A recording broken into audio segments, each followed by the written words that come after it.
दोस्तों आपने ये कहावत तो सुनी ही होगी, बाइक हो तो बुलेट जैसी। और शायद यही वजह है कि रॉयल एनफील्ड सिर्फ सड़कों पर नहीं बल्कि लोगों के दिलों पर राज करती है। लेकिन क्या आप जानते हैं ये आइकॉनिक बाइक शायद आज हमारे बीच नहीं होती अगर आयशर मोटर्स ने इसे नहीं खरीदा होता। रॉयल एनफील्ड को दोबारा जिंदा करने के लिए सिद्धार्थ लाल ने वो किया जो शायद किसी ने नहीं सोचा होगा, अपने 15 में से 13 बिजनेसेस ही बेच दिए। इस फैसले को कई लोगों ने आयशर मोटर्स का सबसे बड़ा सुसाइड मूव कहा, तो कुछ ने इसे बेवकूफी का सबसे बड़ा एग्जाम्पल बताया। कंपनी के शेयर्स लगातार गिर रहे थे और हर तरफ आलोचनाएं हो रही थी, लेकिन फिर कुछ ऐसा हुआ जिसने न केवल रॉयल एनफील्ड बल्कि पूरे आयशर मोटर्स को ही इतिहास के पन्नों में एक नया मुकाम दिला दिया।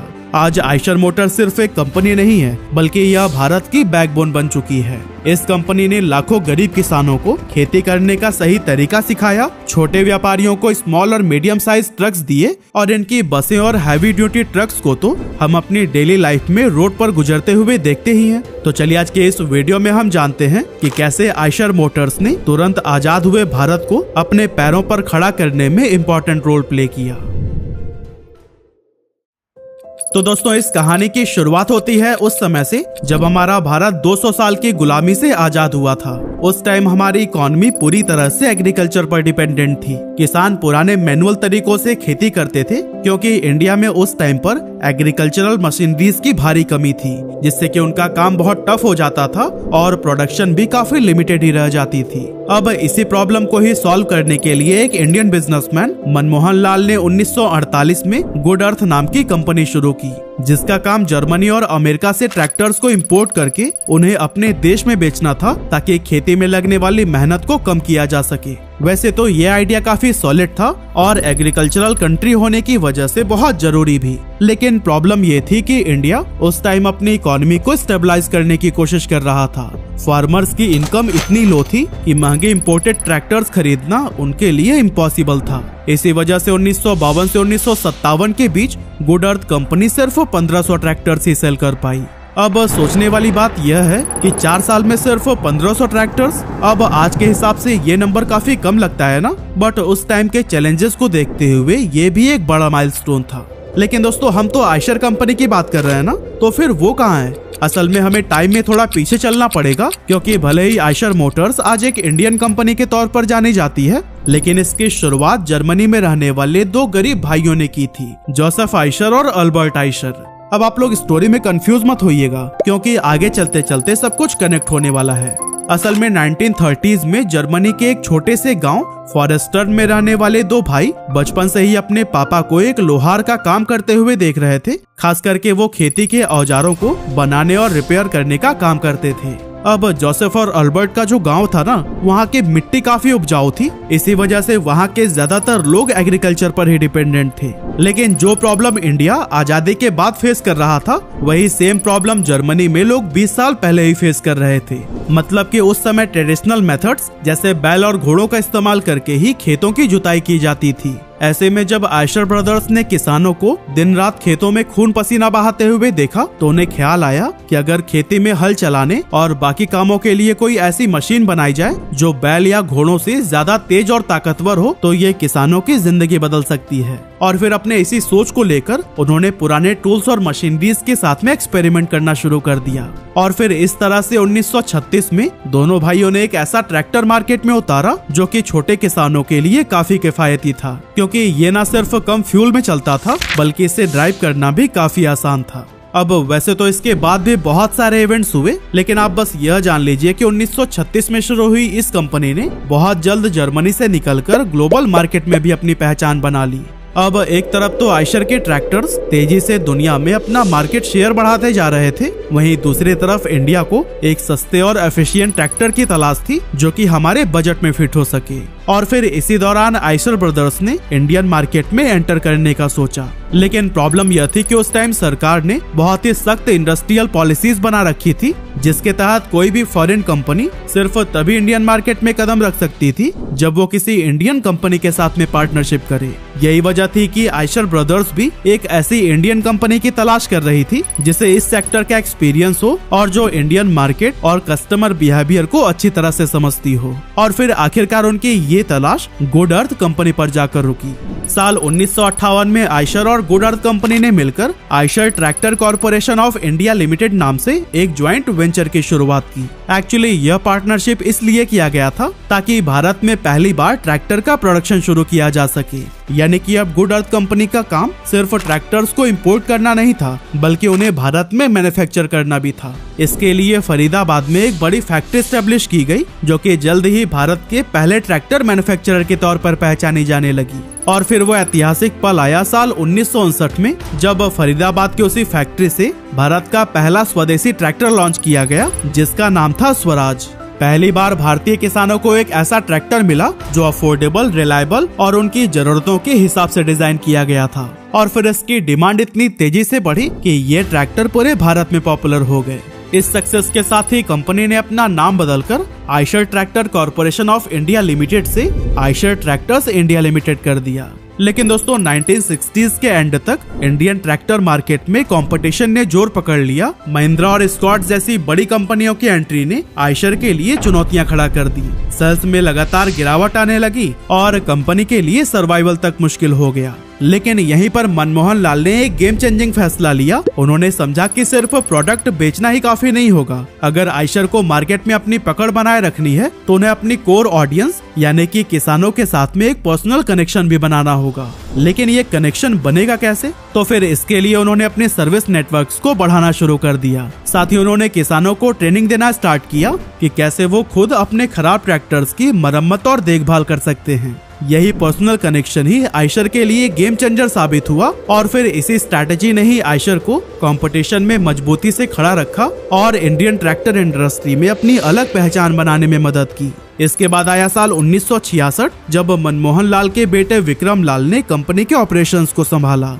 विक्रम के नए आइडियाज और विजनरी लीडरशिप ने न सिर्फ आयशर ट्रैक्टर्स को नई ऊंचाइयों तक पहुंचाया, बल्कि इंडियन एग्रीकल्चर सेक्टर को भी पूरी तरह से बदल कर रख दिया। क्योंकि 1965 से 1975 के बीच विक्रम लाल ने आयशर के मैन्युफैक्चरिंग प्रोसेस को पूरी तरह से मेड इन इंडिया मॉडल में बदलने का फैसला किया। यानी कि पहले जो पार्ट्स और मैकेनिकल कंपोनेंट्स जर्मनी से इंपोर्ट किए जाते थे, अब वो सभी भारत में ही मैन्युफैक्चर किए जाने लगे।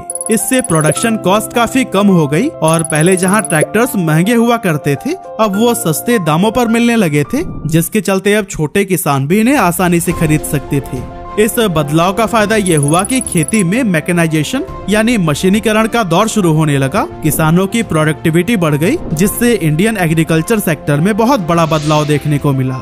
इसके बाद आया 1980s का टाइम, जब आयशर ट्रैक्टर्स ने वो कर दिखाया जो उस समय की भारत की बड़ी बड़ी कंपनीज के लिए सोचना भी मुश्किल था। असल में आयशर ट्रैक्टर्स ने अपनी ही पेरेंट कंपनी आयशर ट्रैक्टरों का टेक ओवर कर लिया। मतलब कि जिस कंपनी को दो जर्मन भाइयों ने शुरू की थी, वो अब इंडिया का हो चुका था। लेकिन ये सब हुआ कैसे, इसके पीछे भी बड़ी इंटरेस्टिंग स्टोरी है। असल में उस समय आयशर ट्रैक्टर्स इंडिया का एनुअल टर्नओवर लगभग 80 करोड़ रुपए था और ये इंडिया का एक जाना माना ब्रांड बन चुका था। लेकिन दूसरी तरफ इसकी पेरेंट कंपनी आयशर ट्रैक्टरों इकोनॉमिक स्लोडाउन से जूझ रही थी और कंपनी सीरियस फाइनेंशियल प्रॉब्लम्स का सामना कर रही थी। हालात इतनी खराब हो गई थी कि इस कंपनी पर कभी भी ताला लग सकता था। लेकिन दोस्तों, जब विक्रम लाल तक इसकी खबर पहुंची तो उन्होंने ठान लिया कि वो इस कंपनी को ऐसे बंद नहीं होने दे सकते। इसीलिए उन्होंने फॉरेन बैंक से कुछ लोन लिया और आयशर ट्रैक्टरों का टेक ओवर कर लिया। अब वैसे तो आयशर का ट्रैक्टर बिजनेस काफी सही चल रहा था और धीरे धीरे इसके मार्केट शेयर में इजाफा ही हो रहा था। लेकिन विक्रम लाल ने महसूस किया कि अगर उन्हें इस बिजनेस वर्ल्ड में कुछ बड़ा करना है तो सिर्फ ट्रैक्टर पर डिपेंडेंट रहना काफी नहीं होगा, बल्कि उन्हें मार्केट में और भी अपॉर्चुनिटीज की तलाश करनी होगी। इसीलिए उन्होंने ट्रक्स और बसेस का भी प्रोडक्शन शुरू करने का फैसला लिया। हालांकि उनका ये डिसीजन बहुत ही जोखिम भरा था, क्योंकि इस सेक्टर में पहले से ही कई बड़े प्लेयर्स जैसे टाटा और अशोक लेलैंड मौजूद थे, जिनसे कंपनी को भारी टक्कर मिलने वाली थी।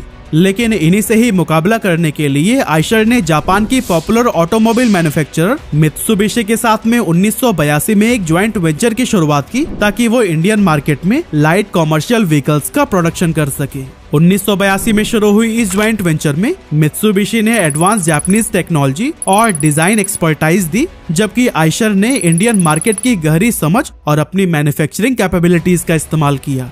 उस समय के स्मॉल और मीडियम साइज बिजनेसेस में फ्यूल एफिशिएंट और अफोर्डेबल ट्रक्स की डिमांड तेजी से बढ़ रही थी और फिर इन्हीं को ही टारगेट करते हुए कंपनी ने अपना पहला एलसीवी लॉन्च किया जिसका नाम था आयशर मित्सुबिशी कैंटर। ये light commercial vehicles medium size businesses के लिए एक परफेक्ट सोल्यूशन साबित हुआ। लेकिन जैसा कि हमने आपको बताया कि इस सेक्टर में पहले से ही स्ट्रॉन्ग कंपटीशन था जिसे टैकल करने के लिए आयशर को बहुत सारे फंड्स की जरूरत थी। इसलिए 1987 में आयशर ट्रैक्टर्स ने इंडियन स्टॉक मार्केट में अपना आईपीओ लॉन्च कर दिया और फिर स्टॉक मार्केट से जुटाए गए फंड से कंपनी ने इंडियन मार्केट के अकॉर्डिंग अपने ट्रक और बसेस में कई तरह के इनोवेशंस करने शुरू कर दिए और इसका असर ये हुआ कि धीरे धीरे इनके लाइट कॉमर्शियल व्हीकल्स ने मार्केट में अपनी जगह बनानी शुरू कर दी, लेकिन सिर्फ कुछ ही सालों तक, क्योंकि 1991 में लिबरलाइजेशन के आने के बाद कंपनी के लिए चैलेंजेस बहुत ही ज्यादा बढ़ने लगे। एक्चुअली इस रिफॉर्म के बाद से इंडियन मार्केट फॉरेन कंपनीज के लिए पूरी तरह से ओपन हो गई और उन पर लगने वाले रेस्ट्रिक्शंस को भी हटा दिया गया था। इस वजह से बड़ी संख्या में फॉरेन कंपनीज इंडियन मार्केट में एंटर करने लगी और आयशर को टफ कंपटीशन का सामना करना पड़ा। और दोस्तों कंपनी अभी इन सभी प्रॉब्लम से जूझ ही रही थी कि तभी कुछ ऐसा हुआ कि मित्सुबिशी से इनकी पार्टनरशिप हमेशा के लिए टूट गई। असल में दोनों कंपनियों के बीच में इंटरनल डिस्प्यूट हो गए थे। आयशर का मानना था कि वह इंडियन कस्टमर्स की जरूरतों को बेहतर तरीके से समझता है, इसीलिए उसे लोकल मार्केट के हिसाब से प्रोडक्ट्स को डिजाइन करने की फ्रीडम दी जानी चाहिए। लेकिन दूसरी तरफ मित्सुबिशी अपने टेक्नोलॉजी और डिजाइन पर पूरा कंट्रोल बनाए रखना चाहती थी। यह टकराव धीरे धीरे इतना बढ़ गया कि 1994 में दोनों कंपनियों ने म्यूचुअल अंडरस्टैंडिंग के साथ अपनी पार्टनरशिप को खत्म कर दिया। इस अलगाव से आयशर को एक बड़ा झटका तो लगा ही था, लेकिन अच्छी बात यह हुई थी कि इस कोलैबोरेशन की वजह से आयशर एडवांस जापानीज टेक्नोलॉजी को बहुत गहराई से समझ चुका था। ऐसे में पार्टनरशिप टूटने के बाद भी आयशर एलसीवी सेगमेंट में पूरी तरह से इंडिपेंडेंट होकर काम करने लगा। लेकिन इसी टाइम पीरियड में ही कंपनी ने एक ऐसा स्टेप लिया जो कि इसकी जर्नी में सबसे बड़ा गेम चेंजर साबित हुआ और वो था रॉयल एनफील्ड का एक्विजिशन। पहले तो आयशर मोटर्स ने इनफील्ड इंडिया के 26% स्टेक खरीदे, लेकिन फिर 1993 में उन्होंने अपनी इक्विटी बढ़ाकर 60% कर दी। इसके बाद से इनफील्ड इंडिया का नाम बदलकर रॉयल एनफील्ड मोटर्स लिमिटेड कर दिया गया। जी हाँ, वही रॉयल एनफील्ड जो आज इंडियन सड़कों की शान बन चुकी है। लेकिन कमाल की बात तो ये है कि जिस समय आयशर ने इसे खरीदा था उस समय कंपनी भारी लॉस में डूबी हुई थी। ऐसे में सवाल उठता है कि आखिर आयशर ने इस घाटे में चल रहे ब्रांड को खरीदा ही क्यों?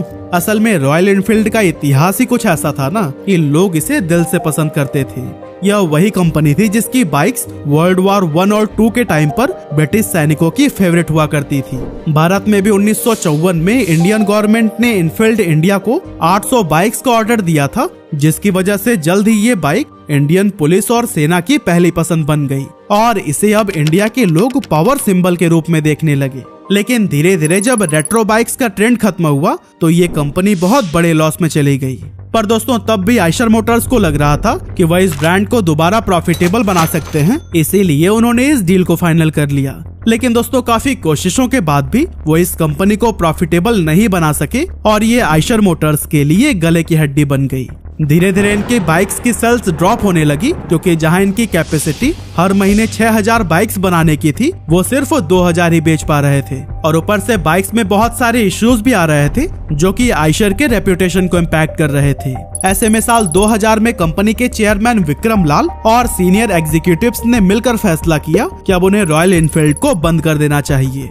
लेकिन उसी टाइम पर विक्रम लाल के बेटे सिद्धार्थ लाल, जिन्होंने 1 साल पहले ही कंपनी को ज्वाइन किया था, वो आगे आए और अपने पिता से 2 साल का समय मांगा कि वो इस लिमिटेड टाइम पीरियड में कंपनी को प्रॉफिटेबल बना के रहेंगे। इस तरह से रॉयल एनफील्ड की जिम्मेदारी सिद्धार्थ के हाथों में आ गई।